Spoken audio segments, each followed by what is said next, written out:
My name is Alice Patel, and at 29 years old, as a sergeant in the United States Army, I thought I understood what an enemy was. I was wrong. The most dangerous enemy isn't the one carrying a weapon, it's the one who carries your last name. I was sitting on the cold, hard oak floors of the first house I'd ever bought, paid for with nearly a decade of sweat, blood, and sleepless nights in places God had long forgotten, when my father called. His voice held no warmth, only the chilling efficiency of a command. Alice, your mother and I have discussed it. That house, it's better suited for Sabrina to start an art studio. You're in the Army, you can live on base. We're sending over the papers for you to sign the deed over. I was speechless. And then my mother took the phone, her voice sickly sweet. Honey, don't be so selfish. It was never really your money. It was always family money that you were just holding on to. They thought I would break. They didn't know they had just declared war on a U.S. Army sergeant.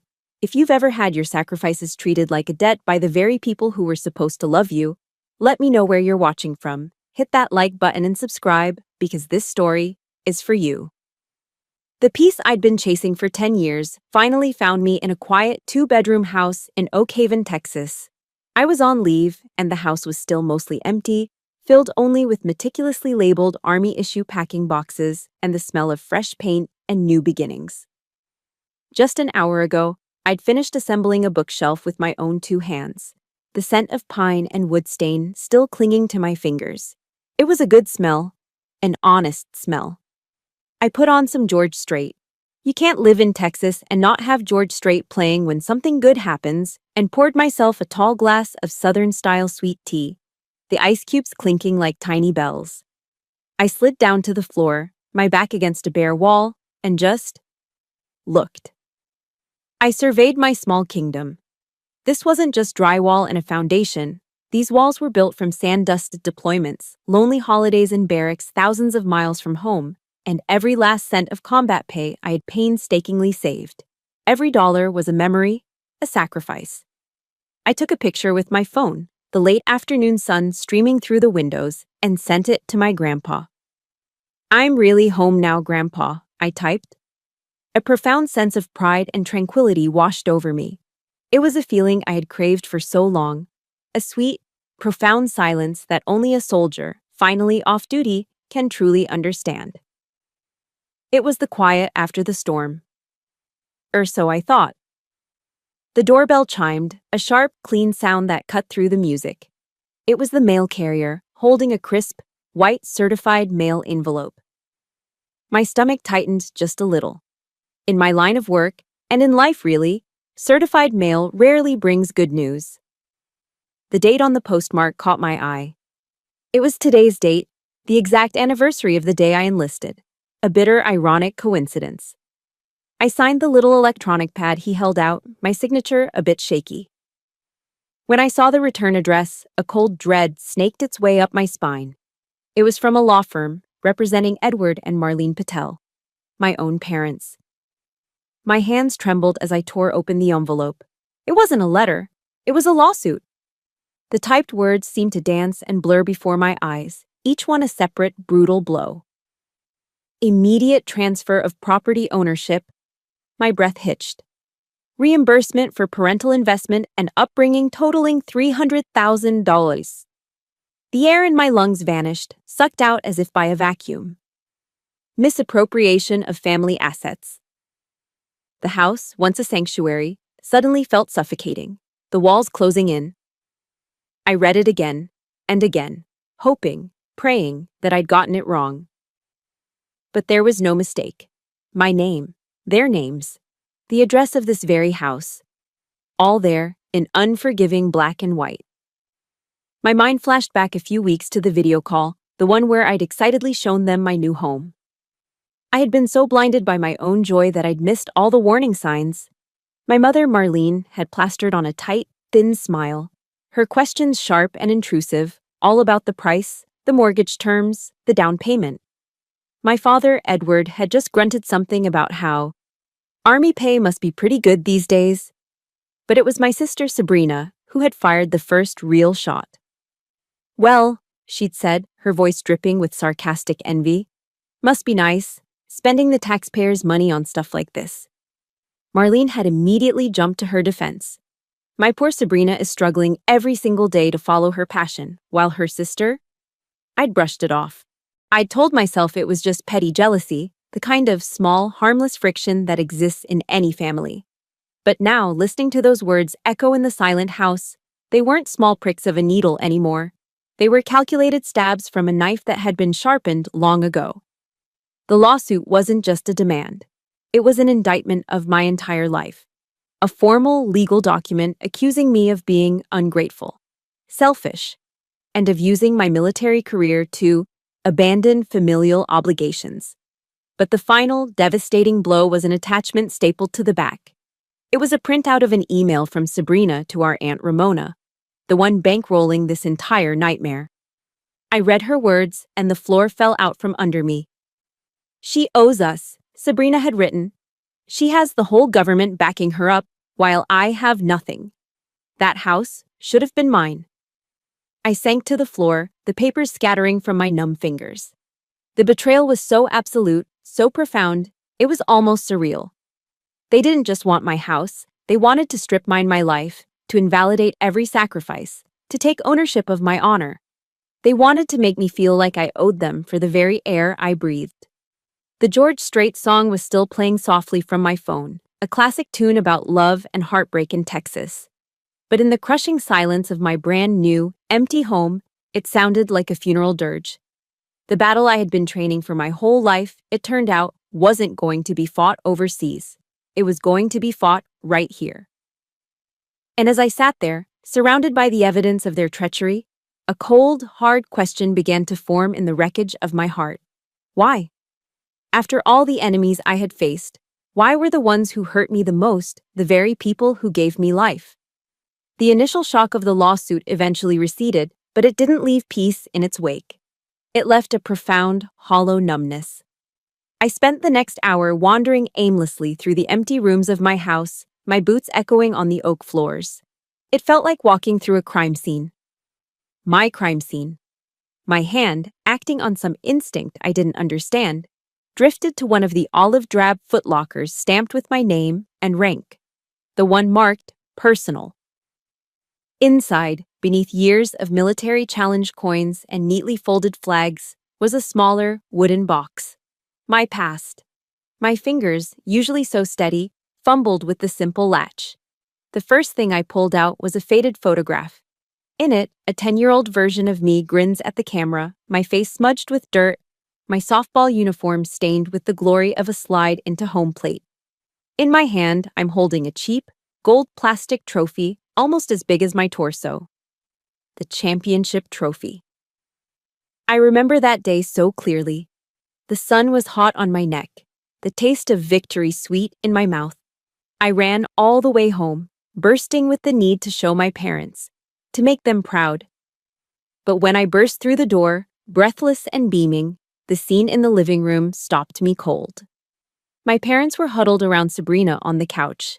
She was sobbing dramatically because her latest painting hadn't been chosen for the school's art fair. My trophy, my hard-won victory, was met with a dismissive glance. My mother patted my head without really looking at me. "Honey, that's nice," she'd said, her focus entirely on my sister. "Winning is easy. It's learning to deal with disappointment that's hard. Your sister needs us right now." And just like that, my moment was over. Even in victory, I was secondary. My success was quiet and expected. Her failure was a 5-alarm fire that required all hands on deck. My fingers brushed against another memory, a folded dinner napkin. The dinner. I was 18. We were all sitting at the dining room table when Sabrina, with the flair of a Broadway actress, announced she was going to a private, wildly expensive art school in another state. My parents erupted in applause, their faces glowing with a pride I had never seen directed at me. My father, Edward, raised his glass. "That's my girl. You follow that passion, you hear? We'll take care of whatever it costs." A few minutes later, after their excitement died down, I took a deep breath. "I've made a decision too," I said, my voice quiet but firm. "I'm enlisting in the army." The silence that fell over the table was heavy, suffocating. My father slowly placed his fork down on his plate. The small clink of metal against ceramic was as loud as a gunshot. He looked at me, not with pride, but with a kind of baffled disgust, as if I'd just announced I was joining the circus. "The army?" he said, his voice laced with contempt. That's for kids who don't have other options, Alice. We're not that kind of family." They spent tens of thousands of dollars on Sabrina's passion, on an art degree she never even used. But I remember them complaining about the price of gas to drive to my basic training graduation. It wasn't about the money. It was about the narrative. Sabrina was the artist, the dreamer. I was the fallback plan, the sensible, unglamorous investment that was never supposed to be the main story. Digging deeper in the box, my hand closed around a smooth, heavy medallion. My fingers traced the raised seal of the state of Texas, the State Science Fair. I was 16. That memory still stings the most. My project, a low-cost water filtration system I'd spent almost a year developing, had won first place. The grand prize. The award ceremony was a huge deal, held in a massive auditorium in Austin. That same day, Sabrina decided to hang a few of her canvases on the wall of a local coffee shop and called it her debut gallery exhibition. I had pleaded with them. "Please, just come for an hour," I'd begged my mom on the phone. "This is the biggest thing that's ever happened to me." I could hear her sigh, a sound I knew all too well. It was the sound of my needs becoming an inconvenience. She stroked my hair when I got home, but her eyes looked past me, already focused on her other daughter. "Oh, Alice," she'd said softly. "Your sister is so sensitive. This debut could make or break her spirit. Your award is from the government. Your sister's passion, that needs to be nurtured by family." That night, I stood on a brightly lit stage and heard my name called. I walked to the podium, shook the hand of a state representative, and accepted my award. And I looked out at the audience, at the 2 empty seats in the 3rd row where my parents were supposed to be. The pride of my achievement was instantly hollowed out, replaced by a cold, sharp loneliness that took my breath away. Sitting there on the floor of my new house, the cold wood seeping through my jeans, surrounded by these ghosts of the past, a terrible, clarifying thought settled over me. This lawsuit wasn't a sudden act of greed. It was the culmination of a lifetime of this. It was the final bill for a childhood where I was always the safe bet, the emotional and financial ATM, while Sabrina was the passion project that required endless, unconditional funding. Every achievement, every sacrifice, every ounce of my discipline was not just overlooked. It was expected. It was my duty. If you were the responsible one, the one who was just expected to succeed without any fanfare while your siblings got all the attention, hit that like button. And if you know what it feels like to have your biggest accomplishments met with empty chairs, just comment the words, "I see you," below. So I know I'm not alone. They weren't suing me because they needed the money. They were suing me because, for the first time in my life, I had built something that was entirely mine. A fortress they couldn't control. And in their eyes, for the child who was never supposed to have needs of her own, that was the ultimate act of betrayal. And in my hand, I was still holding the award from that night, a symbol of my greatest victory and my most profound loneliness. It wasn't just a piece of paper. It was a map that showed me exactly how I got here. I didn't sleep that night. Soldiers learn to function without sleep. But this was different. This wasn't the alert readiness of a mission. It was the hollow-eyed exhaustion of a soul under siege. The map of my past, laid bare by the contents of that wooden box, left no room for tears. Tears were a luxury, a surrender. And as the first hint of dawn crept over the Texas horizon, my training took over. 500 hours. My body woke itself, a clockwork of ingrained discipline.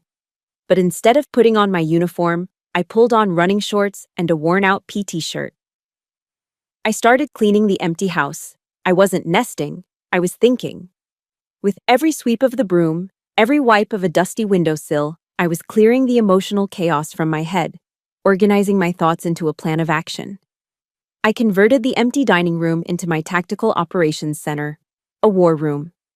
I taped a large map of Texas to the wall, using pushpins to mark the key positions. My home in Oak Haven, my parents' house in the Dallas suburbs, and my grandpa's small town down in the hill country. My enemy's location, and my only known ally. My weapons weren't rifles and grenades. They were stacks of paper I pulled from my footlocker. I laid them out on the floor with military precision. 9 years of leave and earning statements, the Army's version of a pay stub, showing every single dollar I'd ever earned. My deployment orders to Afghanistan and other garden spots around the world. Bank statements, emails, text messages. Each document was a round of ammunition. The gnawing pain of the night before had hardened into a cold, steely resolve. I wouldn't fight this battle with tears. I would fight it like a soldier. I would fight it with facts. But a soldier with ammunition and no fire support is in a world of trouble. The stark reality of my situation hit me when I started calling civilian law firms in Killeen and Austin. I sat on the floor, a legal pad on my knee, and listened as one lawyer after another, in calm, professional tones, explained their retainer fees. The numbers they quoted were staggering. $10,000, $25,000. One firm specializing in contentious family disputes quoted a $50,000 retainer just to get started. The potential costs, they said, could run into the hundreds of thousands. The very money they were trying to take from me was the money I needed to defend myself. It was a perfect trap, a financial vice grip designed to make me fold. After the 5th phone call, I hung up and just sat there, the phone heavy in my hand. A wave of helplessness washed over me, a feeling I hadn't experienced since my first firefight. It was the sickening realization that you are completely and utterly outgunned. They knew. They knew I wouldn't have the resources to fight them professionally. They were counting on it. But then, a lifetime of discipline kicked back in. A quote from the old soldier's manual echoed in my head: adapt and overcome. Being outgunned doesn't mean you surrender. It means you fight smarter. I got in my truck and drove to Fort Cavazos. The post was a familiar world of order and purpose. I walked into the JAG office, the Judge Advocate General's Corps. It was a simple, unassuming brick building, nothing like the fancy high-rise offices of the civilian lawyers I'd spoken to. But I knew this building housed some of the sharpest legal minds in the military. A young captain, a lawyer with tired eyes but a sharp uniform, listened patiently as I laid out my situation. He reviewed the lawsuit, his expression growing more and more grim with every page he turned. When he finished, he looked up and shook his head slowly. "Sergeant Patel, I'm very sorry," he said, and my heart sank. "We can't represent you. This is a civil matter, outside our jurisdiction." The last flicker of hope I had began to die. But then he leaned forward. "However," he continued, his voice lowering, "what I'm looking at here is a frivolous and harassing lawsuit. The reimbursement for upbringing costs claim is absolutely ludicrous. It won't hold up in any Texas court." He tapped the document with his pen.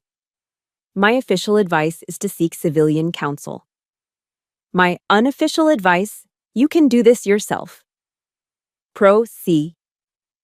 That was the legal term for self-representation. "You're a Sergeant Patel," he said, looking me straight in the eye. "You know how to assemble a briefing book. You know how to present facts clearly and concisely. Do that. Organize your evidence chronologically. Stick to the facts. Don't let emotion get in the way. Let the numbers and the documents tell the story for you." He printed out a list of free legal aid services for veterans and active duty military. It wasn't an army of lawyers, but it was a map. And a map was more than I'd had an hour ago. That evening, I was too physically and emotionally drained to even think about cooking. My dinner was a soldier's dinner. I tore open an MRE, a meal, ready to eat, that I still had in my go bag. Chicken tetrazzini. I sat on the cold floor of my empty house, eating the bland, lukewarm meal straight from its olive drab pouch with a plastic spork. I looked around at the walls of the home I was fighting for, the silence broken only by the crinkling of the MRE bag. The loneliness was crushing. It was heavier than my pack, heavier than my body armor. I was used to eating in the controlled chaos of the DFAC, the dining facility, surrounded by the shouts and laughter of my platoon, my comrades. Here, there was only silence. The silence of a war being fought entirely on my own. And in that moment, eating that soldier's meal in the middle of my empty fortress, I realized something. I could have all the strategy, all the facts, all the discipline in the world. But no soldier wins a war alone. I needed my unit. Not the transactional family unit my mother always talked about. I needed my real unit. The one that had my back. The morning after my visit to the JAG office, I was sitting at my makeshift command center, staring at the mountain of paperwork, when my phone rang. For a heart-stopping second, I thought it was them. But the screen lit up with a name I hadn't seen in a while. A name that always brought a sense of quiet comfort. Grandpa. His voice, gravelly from years of shouting over the roar of helicopter blades in Vietnam, was as steady as a rock. "Alice," he said, skipping the pleasantries. "I heard what happened. Now don't you say a word. You just listen to your old grandpa for a minute." I listened, the phone pressed hard against my ear, my knuckles white. "Your grandmother, God rest her soul, she always knew what your father was. He's a weak man, Alice, always has been, easily led by the nose by your mother and his eldest girl. This fight you're in, it ain't yours alone." His voice was firm, leaving no room for argument. "Now, you send me a copy of that lawsuit. I've got a few things in the old shed that might just be useful." And for the first time in days, I cried. It wasn't the hot, angry tears of betrayal, but something else entirely. It was a flood of sheer, unadulterated relief. A dam I didn't even know I'd built inside me just broke, and the sobs that came out were ragged, shuddering breaths that seemed to pull the tension from every muscle in my body.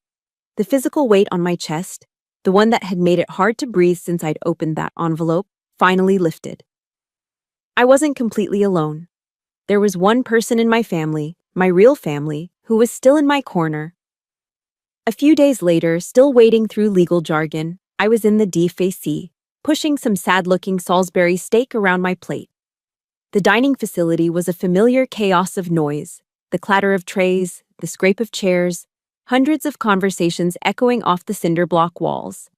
But in my head, it was completely silent. I was isolated in my own private war. That's when my platoon sergeant, Master Sergeant Mike Chen, sat down across from me. "You look like hell, Patel," he said, not unkindly.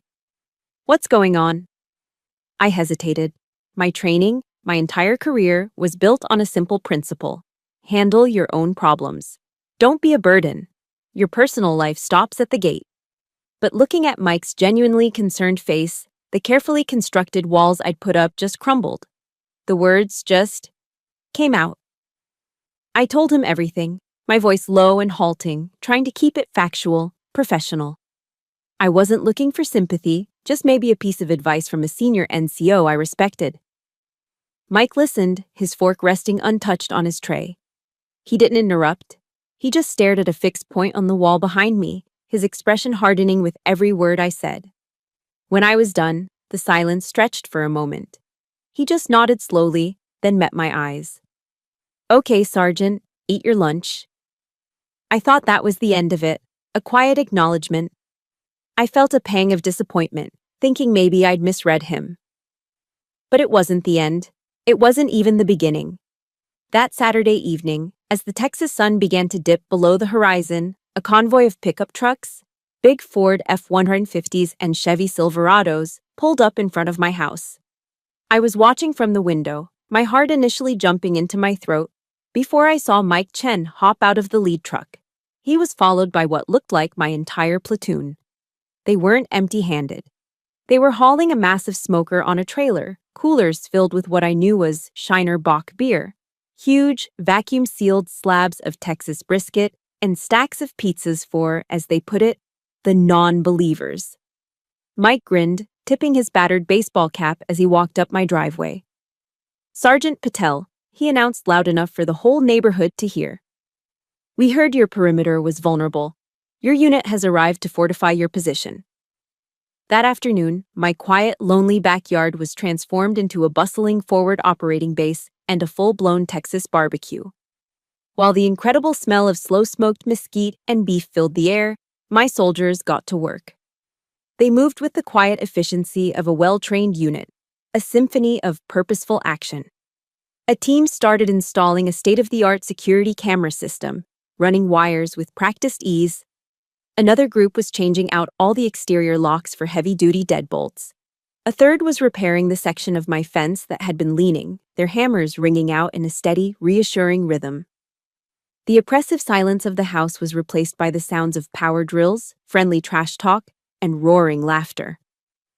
An older neighbor, an Air Force vet named Henderson from across the street, saw the commotion and came over with a big bowl of potato salad and a few stories about his time in Saigon. I stood on my back porch, a cold beer in my hand, and just watched them.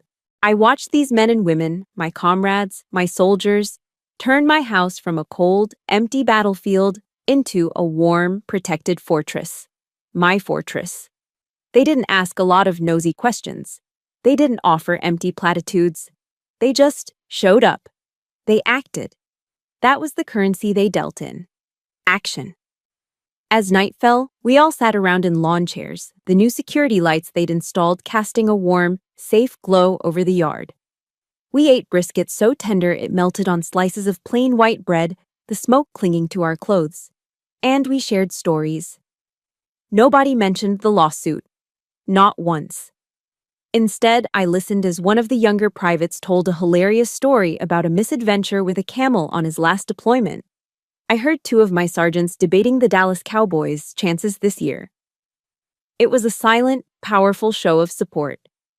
It was them saying, without saying a word, "We are your wall." They weren't just protecting my house, they were protecting me. When it was time for them to leave, long after dark, Mike clapped me on the shoulder. "We're always a phone call away, you hear me?" he said, his voice serious. "Nobody messes with one of our own." That night, for the first time in weeks, I slept. I really slept. A deep, dreamless sleep in my own bed, in my own house. The knot of anxiety that had lived in my stomach for weeks had finally loosened its grip. I wasn't just a soldier in a house anymore. I was a person in a home, guarded by the unwavering loyalty of the family I had chosen for myself. The peace I had found, the sense of safety built by my platoon, lasted for about 72 hours. It turns out that when you're dealing with toxic people, silence isn't a deterrent, it's an accelerant. My refusal to engage, to plead, to even acknowledge them, didn't make them back down. It just made them angrier. Sabrina launched the first assault, not with a lawsuit, but with a weapon far more insidious in the modern age: a social media post. She chose a photo of the two of us from years ago, a forced smile Christmas picture where we were wearing matching sweaters. The caption she wrote beneath it was a masterclass in manipulative sympathy. It was a long, rambling narrative, filled with fake tears, about the unbearable pain of watching a loved one become brainwashed by military culture. She wrote that I had become a hollowed-out machine, incapable of empathy, a person who valued property over family. She painted a picture of our parents as heartbroken saints who had sacrificed everything, only to be cast aside by their ungrateful soldier daughter. The post spread like wildfire. My Aunt Ramona and my parents' entire circle from their church in Dallas shared it with sanctimonious comments like, "Praying for you all, and the military changes people, and not for the better." Soon my phone started buzzing with notifications. Messages from distant cousins and old family friends I hadn't spoken to in years, all scolding me, calling me a disgrace, a heartless child. They were meticulously crafting a narrative, casting me as the villain in my own life story. And from hundreds of miles away, they were succeeding. The psychological warfare then escalated from digital to physical. Aunt Ramona started making daily pilgrimages past my house. Her old beige sedan would cruise down my quiet suburban street at a snail's pace, her head turned, her eyes locked on my front door. It was a blatant act of intimidation, a silent vehicular threat that screamed, "We're watching you."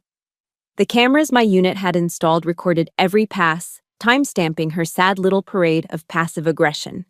But even with the evidence, the feeling of being violated, of being stalked, was a constant, low-grade hum of anxiety. My physical perimeter was secure, but my mental perimeter was under constant attack. One evening, I was sitting on my front porch, trying to enjoy the Texas twilight, when I saw her car again. This time, she didn't just drive by. She pulled over to the curb at the end of the street, killed the engine, and just sat there in the growing darkness. A shadow in a shadow. She didn't get out, she just watched. I felt a cold knot form in my stomach. This was no longer just a family squabble, this was something uglier, something obsessive. But the most dangerous attack, the one that went straight for the jugular, came from a direction I never anticipated. One afternoon at work, an email landed in my inbox. The subject line was simple and chilling. Meeting with the commanding officer. My heart hammered against my ribs. You don't get summoned by the CO for a pat on the back. I walked into the colonel's office, stood at attention, and reported. He was a seasoned officer, a man who had seen combat and commanded thousands of soldiers. He had a reputation for being tough, but fair. Today, his face was an unreadable mask of authority. Sergeant Patel, he began, his voice devoid of warmth. We received an anonymous phone call this morning from a concerned family member. He paused, letting the words hang in the air. This individual expressed grave concerns about your mental stability and your ability to manage your finances. The air in the room seemed to turn to ice. My blood ran cold. This wasn't about the house anymore. This was a direct strike at my security clearance, my career, my entire identity. In the military, a question about your mental stability isn't just an insult. It's a potential career-ending threat. They weren't just trying to take my home. They were trying to burn down everything I had built. I took a single, steadying breath. My body locked into the familiar posture of a soldier being addressed by a superior. I did not panic. I did not make excuses. I did not let a single tear form. I delivered a battlefield report. Sir, I said, my voice as level as I could make it. I am currently the target of a harassing, frivolous lawsuit filed by my parents. They are attempting to take ownership of a home I purchased with my own income. I laid out the facts concisely, chronologically, without emotion. I told him about the social media campaign, the stalking by my aunt, and I told him I had video evidence and documentation for every single one of my claims. The colonel listened, his fingers steepled under his chin, not interrupting once.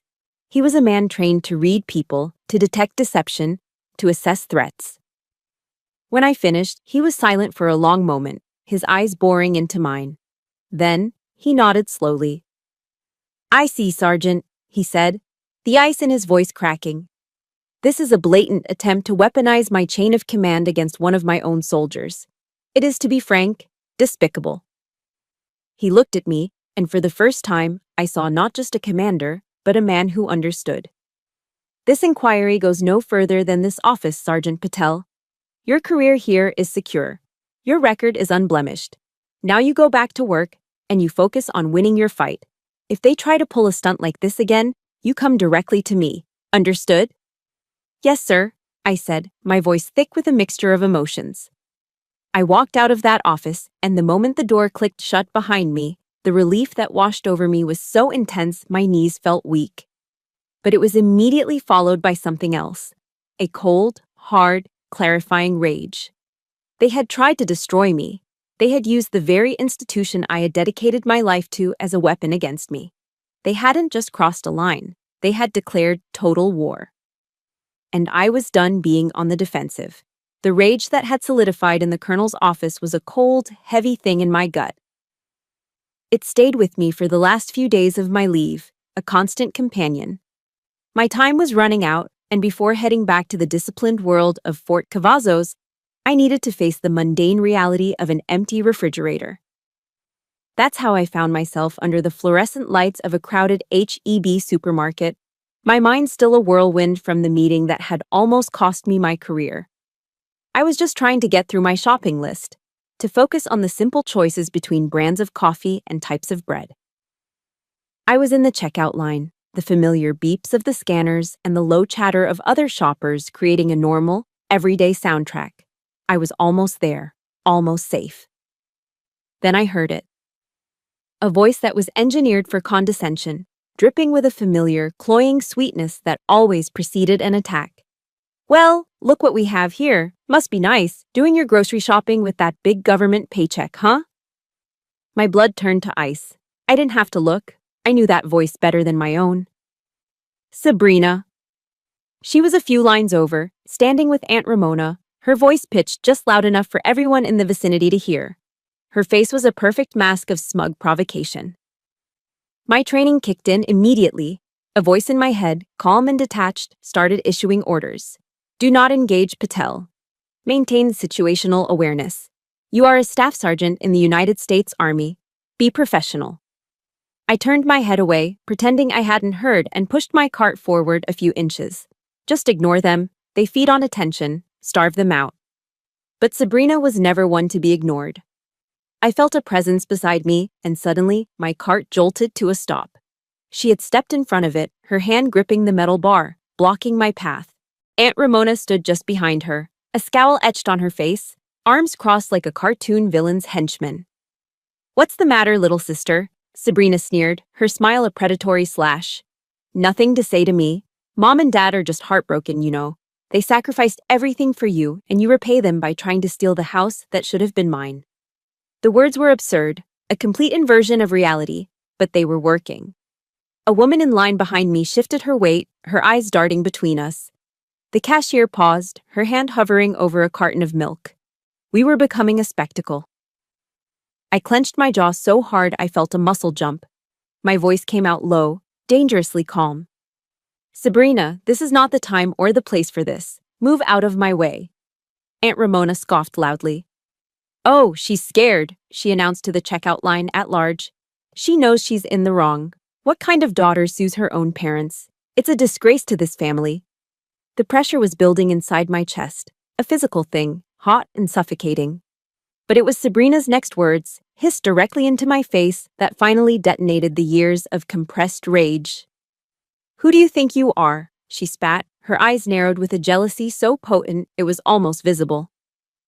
You're just a lucky grunt, a nobody who got a free ride. You've never accomplished a single thing on your own. Everything you have is because of this family. That house is Mom and Dad's money, not yours. And that was it. The final straw. The one insult too many. The absolute, categorical denial of every sacrifice, every drop of sweat, every lonely night. Every moment I had risked everything in a faraway desert while she was at home, living off an allowance. I looked into my sister's eyes, and something inside me, some carefully constructed wall of discipline I had spent a decade building, didn't just crack. It vaporized. The calm, professional soldier was gone, and in her place was a woman who had been pushed past her breaking point. My hand shot out, and I shoved her arm off my cart with a force that made her stumble back. A collective gasp went through the checkout area. You listen to me, I snarled, and the voice that came out was not my own. It was my command voice, the one that cut through the noise of the battlefield, and it made the entire section of the store fall silent. I have spent nearly 10 years of my life serving this country. I have missed holidays. I have missed birthdays. I have missed watching my friends get married and have children.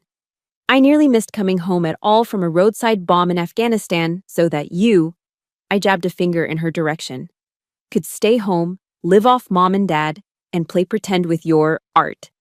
That house? I bought it with my combat pay. I bought it with sleepless nights on a cot in the middle of nowhere. I bought it with a loneliness so deep you couldn't possibly comprehend it. It is mine.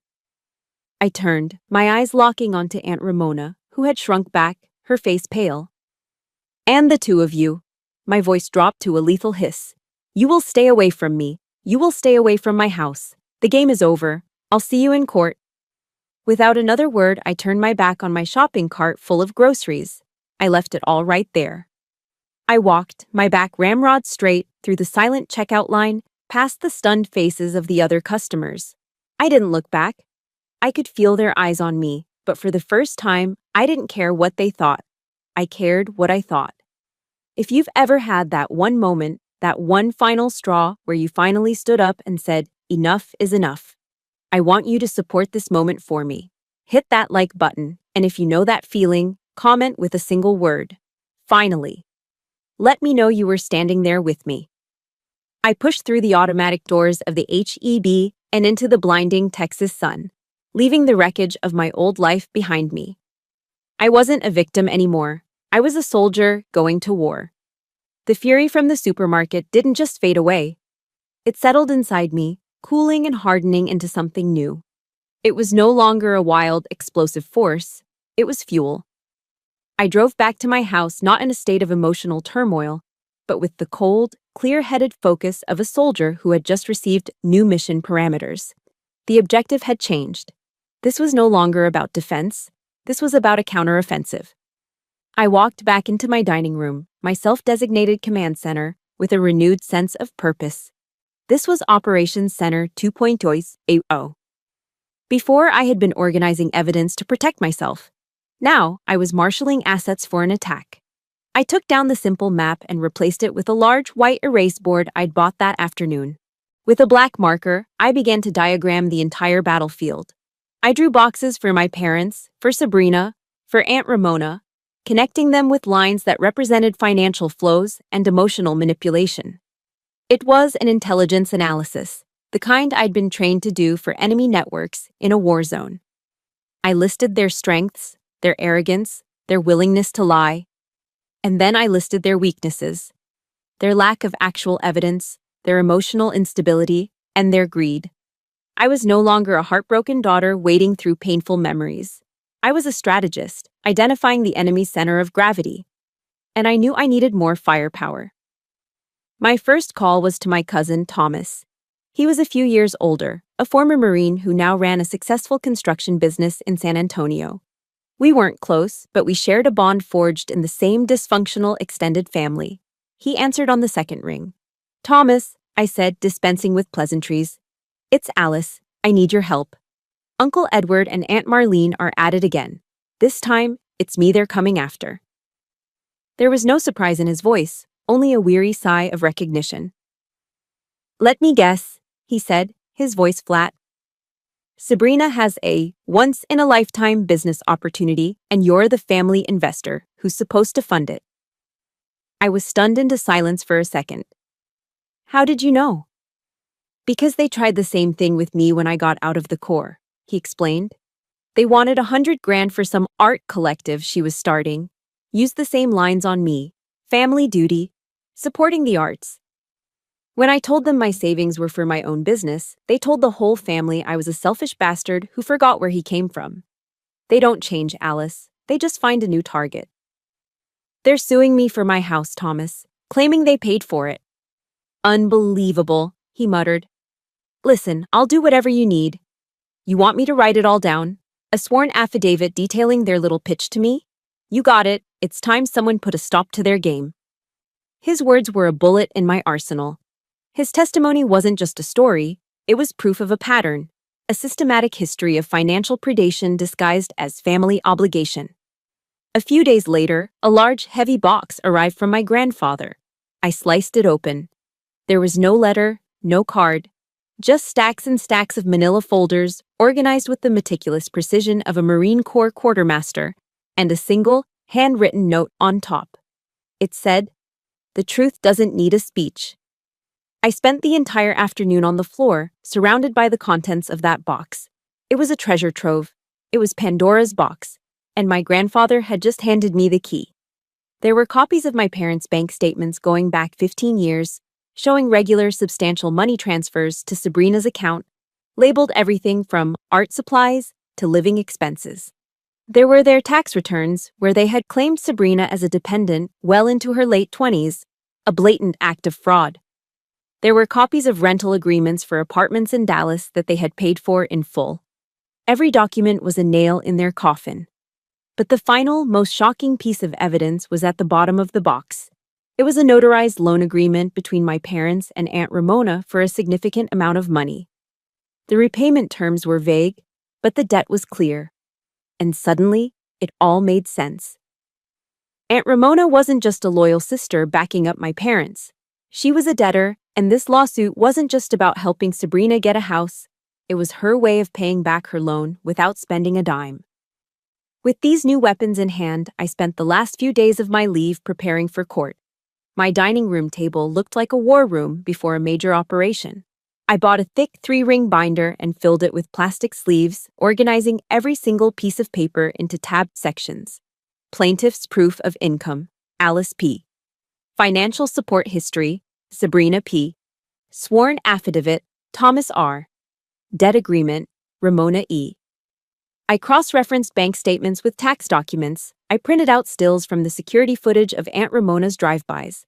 I transcribed the audio from the confrontation at the HEB. I thought about Audie Murphy, the most decorated soldier of World War II, a small-town Texas boy who faced impossible odds on the battlefield and won through sheer grit and courage. This was my battlefield. My honor was on the line. I wrote down every question I would ask each of them. I rehearsed my opening and closing statements in front of the mirror, training my voice to be calm, steady, and devoid of emotion. Let the facts speak for themselves. When the day came to drive back to Fort Cavazos, the fear that had been my constant shadow was gone. In its place was a hard, cold readiness. I had done my reconnaissance. I had gathered my intelligence. I had my battle plan. I put the heavy binder on the passenger seat of my truck. It was my weapon. It was time to go to war. The morning of the hearing, I didn't feel fear. I felt the same cold, sharp focus that settles over you before a mission. I put on my Army service uniform, the formal Class A uniform. The dark blue jacket, the perfectly creased slacks, the polished brass, and the colorful ribbons on my chest. They weren't a costume. They were my armor. They were a reminder, to myself and to everyone in that room, of exactly who I was and what I had earned. I walked into the Bell County Courthouse in Belton, Texas, with my heavy binder tucked under my arm. My grandfather was already there, sitting in the back row. He gave me a single, firm nod. That was all I needed. My family, on the other hand, had prepared for a theatrical performance. Their lawyer, a slick man in an overpriced suit, had them arranged perfectly. My mother, Marlene, was dressed in morning black, dabbing at her dry eyes with a tissue. My father, Edward, sat stiffly, the very picture of an offended patriarch. And Sabrina, she looked like a tragic artist, her expression a carefully crafted mix of indignation and pain.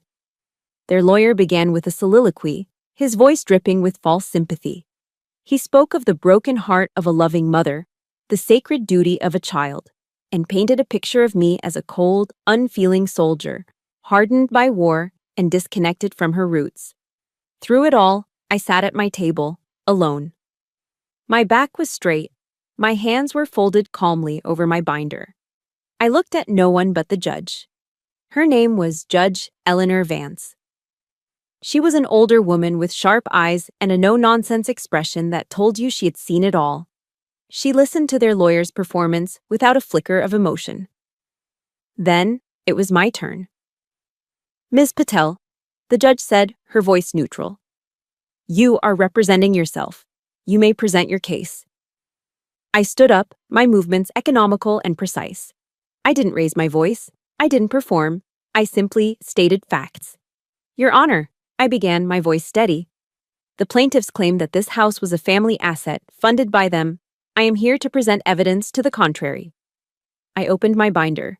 Exhibit A, my leave and earning statements for the past 9 years. I placed a thick stack of official documents on the clerk's desk. These reports show, in detail, every single dollar deposited into my savings account. They show that this income was derived exclusively from my Army salary and my combat and deployment entitlements, much of which was earned while serving overseas in hostile environments. I turned to my father. Mr. Patel, I said, addressing him formally, could you please point out to the court any financial contribution from you or Mrs. Patel into this account? He sputtered, looking helplessly at his lawyer.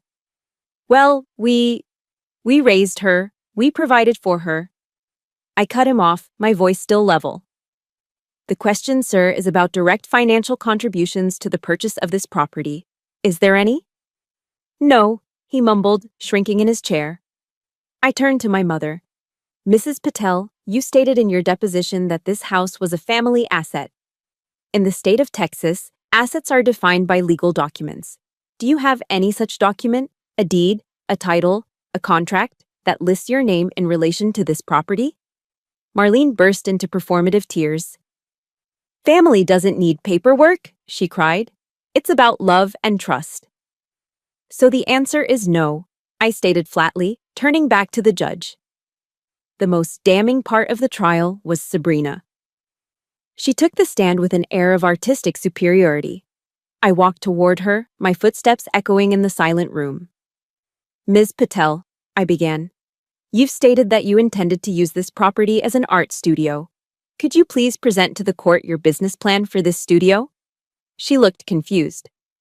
A business plan? It was to be a creative space, a place to inspire. I see, I continued. And what capital did you have to launch and sustain this business? For supplies, marketing, utilities? Sabrina actually pouted. Well, I assumed Alice would handle that part. She's always been good with the numbers, and she has that steady government money. A low murmur went through the courtroom. I saw her lawyer physically cringe and sink lower in his chair, covering his face with his hand. In one sentence, my sister had just admitted to the entire motivation behind the lawsuit. It was a hostile takeover, a plan to expropriate my life savings to fund her fantasies. It was time to end it. Your Honor, I said, returning to my table, I would like to present my final exhibits. I lifted the stacks of documents my grandfather had given me. Exhibit C, 15 years of the plaintiff's bank records showing over $150,000 in direct payments to Ms. Sabrina Patel for non-essential living expenses. Exhibit D, their tax returns, where they illegally claimed an adult woman in her late 20s as a dependent.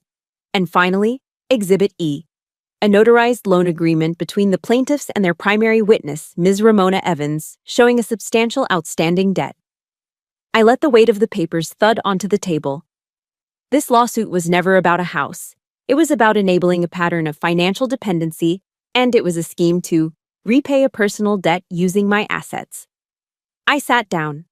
The silence in the courtroom was absolute. Judge Vance looked down at the evidence I had presented. She then slowly took off her glasses, polishing them with a cloth. When she looked up, her gaze was fixed on my family, and it was as hard as granite. I have been on this bench for 30 years, she said, her voice low but carrying to every corner of the room. And I have never seen such a frivolous, manipulative, and frankly, disgusting abuse of the legal process. She looked directly at me for a fraction of a second, and in her eyes I saw not pity, but a profound and weary understanding. This court is not a tool for settling petty jealousies and entitled demands. This lawsuit is not only baseless, it is an insult to the service of this staff sergeant. She picked up her gavel. Case dismissed with prejudice. The plaintiffs will bear the entirety of all associated court costs. Bang! The sound of the gavel was the loudest thing I had ever heard. It was the sound of freedom. I let out a breath I felt like I had been holding for my entire life. As I calmly packed my binder, I heard my mother's voice, no longer crying, but shrieking with pure rage. You are no daughter of mine. You hear me? You are nothing to us now. I didn't turn around. I didn't have to. I closed the binder, tucked it under my arm, and walked out of the courtroom, leaving the wreckage of my old family behind. My grandfather was waiting for me in the hallway, his face etched with a quiet, powerful pride. The war was over. I had won. The victory in the courtroom wasn't a clean, sweet triumph. I drove home from Belton with my grandfather, the heavy binder sitting on the back seat like a captured enemy standard. I felt a profound sense of relief, but underneath it was a bone-deep exhaustion. The adrenaline that had carried me through the hearing drained away, leaving a hollow space in its wake. I had won the battle, but the war had cost me my family. The victory was bittersweet. That evening, Grandpa stayed with me. He must have sensed that I couldn't bear to be alone in the silent, echoing house. We didn't talk much. He went out and came back with a bucket of Popeye's fried chicken and a carton of coleslaw. We sat out on the back porch, on the simple wooden steps, eating straight from the box as the Texas sky faded from a bruised purple to a blanket of impossibly bright stars. He didn't offer platitudes or easy comfort. He just sat with me, a quiet, solid presence in the darkness. He told me stories about my grandmother, about how she could always see the steel in me, even when I was a little girl who was afraid of thunderstorms. "She would have been so proud of you today, Alice," he said, his voice raspy. "You did the right thing. And the right thing is almost never the easy thing." His words were a balm, a quiet affirmation that I wasn't alone in this strange new grief. But the enemy, I soon learned, does not accept defeat gracefully. Their silence lasted only a few days. The first aftershock came digitally. Sabrina, unable to attack me legally, turned to the court of public opinion. She created a GoFundMe page, complete with a tearful, out-of-focus photo of my parents. The title was, "Help Our Parents Rebuild After Betrayal." The page was a masterpiece of fiction, weaving a tale of a grateful, loving daughter who went off to the army, got brainwashed, and came back a cold-hearted monster who threw her elderly parents out of their home. It was filled with lies about how they'd poured their life savings into my success, only to be abandoned in their time of need. It was disgusting, and thanks to their church network and sympathetic friends, it started gaining traction. The true escalation, however, was not digital. It was visceral. One morning, I woke up early to go for a run. As I opened my front door, I froze. Scrawled across the clean white paint in hideous, dripping red spray paint was a single word: traitor. I stood there, staring at it. The security camera footage was sickeningly clear. At 2 a.m, a familiar sedan had pulled up. Aunt Ramona, her face twisted with a pathetic rage, had gotten out and vandalized my home. I watched the footage, but I didn't feel the fear or the hurt I expected. The numbness was gone, replaced by a cold, hard anger. This was no longer about a lawsuit. This was a desecration. They had physically breached the walls of my fortress. They had crossed every conceivable line. I didn't hesitate. I drove back to the Bell County Courthouse that same morning. This time, I wasn't defending myself. I was on the attack. I walked into the clerk's office and filed a petition for a permanent restraining order against my father, my mother, my sister, and my aunt. At the hearing, it was just me and them. They couldn't afford a lawyer this time. They tried to defend themselves with the same emotional theatrics. My mother crying about her troubled daughter, Sabrina talking about family disputes. But there is no emotional defense against a high-definition video. I presented the security footage of the vandalism. I presented screenshots of the fraudulent GoFundMe page. I presented a sworn statement from my neighbor who had been woken up by my aunts shouting in the middle of the night. The evidence was undeniable. The judge, a different one this time, but with the same weary expression, granted the order immediately. 500 yards, no phone calls, no emails, no social media contact, no third-party messages. It was a legal wall, a fortress of law that they could not breach. Driving away from the courthouse for the second and final time, I felt a true, profound sense of release. I had cut the toxic cord. As we got on the highway heading back to Oak Haven, my grandfather reached into his glove compartment and pulled out a long, yellowed envelope. "Your grandmother told me to give you this when you truly needed it," he said, handing it to me. "I think now's the time." I pulled over to the shoulder of the road and opened it. Inside was her last will and testament, and a handwritten note. She had left me a small inheritance, nothing life-changing, but it was locked away in a trust fund that my parents could never touch. The note read, "For my strong girl, to build a life of your own, where no one can ever tell you that you owe them a thing."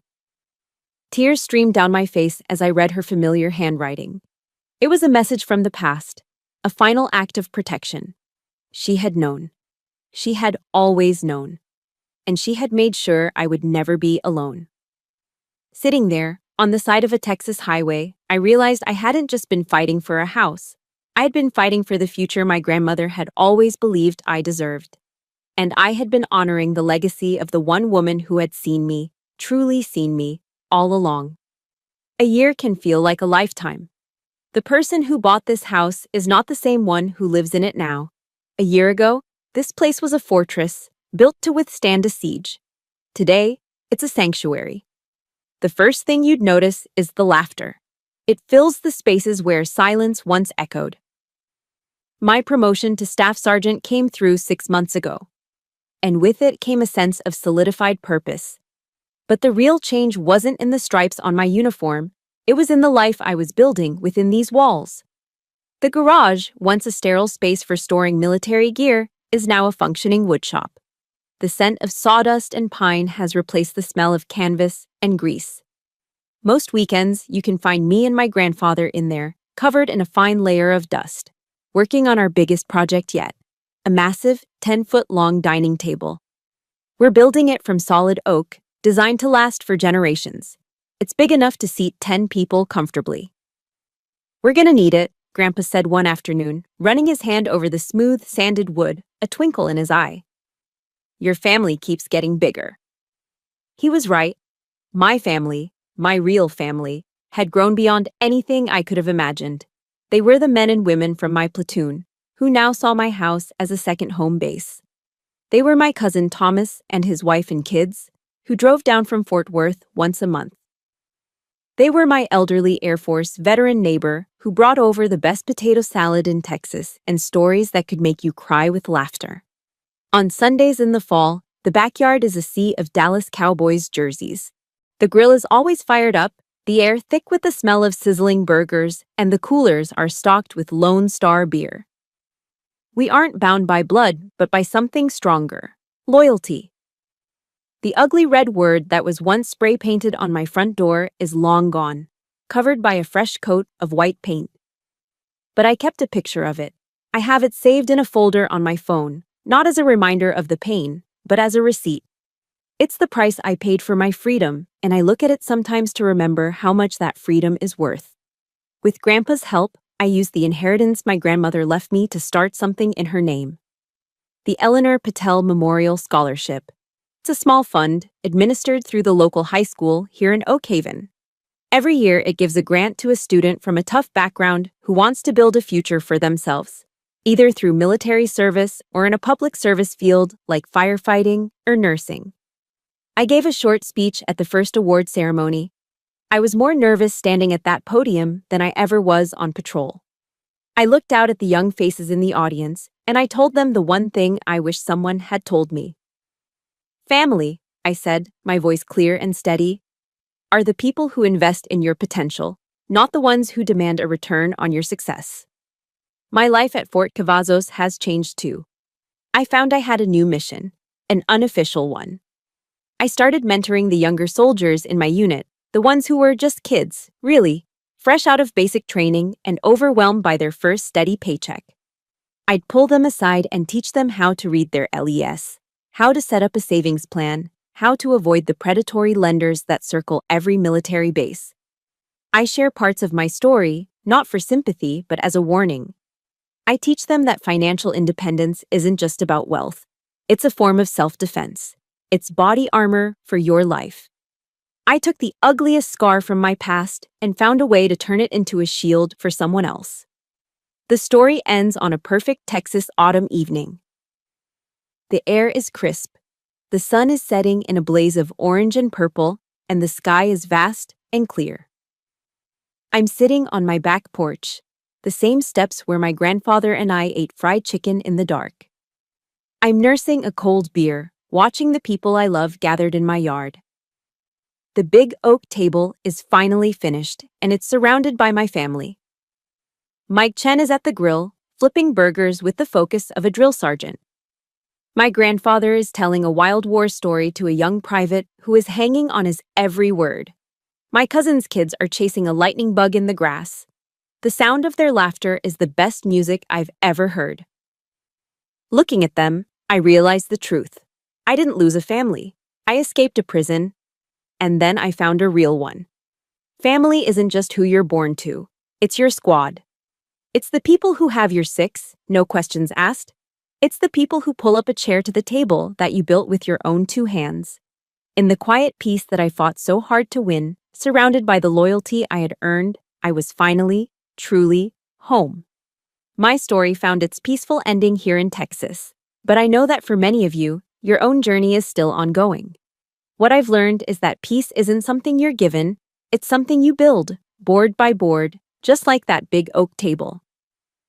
Your true family are the ones who show up with the tools and help you sand down the rough edges. If my story resonated with you, I'd be honored if you shared a piece of your strength in the comments below. For more stories about resilience and building your own dawn, please like, subscribe, and click the notification bell so you won't miss what's next. Thank you for listening. You are not alone.